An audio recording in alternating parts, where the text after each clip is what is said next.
Hey, welcome to this Geography Masterclass. Today you're going to learn a bit about some important skills that geographers use in their everyday work. The first being observing, the second of questioning, and the third planning.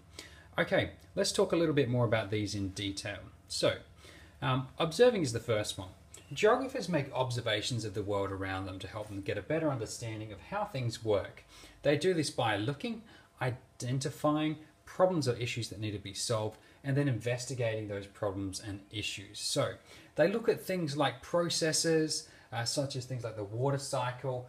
They also look at the connections between the many things around us, like between people and place, or people and animals, so they can identify problems that they need to investigate and perhaps resolve. So that leads me to questioning. Geographers always question the things around them.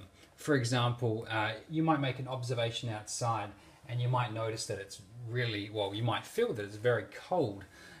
So you'd ask the question perhaps, why is it cold, or what causes it to be cold?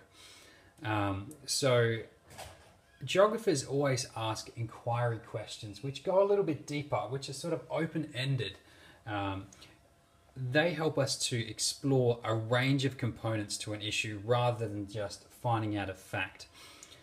So that is just one example. So instead of say, what is cold, it might explore something like, why is it cold, or what causes it to be cold? Okay, let's look at point 3, planning.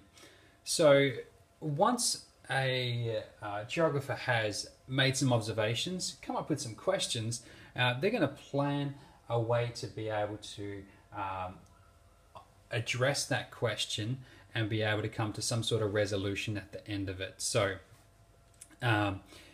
what they do, part of this planning process, as I've highlighted just down here, is that a geographer will inquire. So they'll come up with a question, or they would see that perhaps there is an issue that needs to be identified. They would plan a way to be able to address that issue. They would collect data, evaluate their data, so they would look at it, see if there's any relationships in it, and then they would present their work. So these are the 3 important steps that a geographer uses in their everyday work. That's observing, questioning, and planning. Thanks for watching. Make sure you subscribe to my channel and like my video.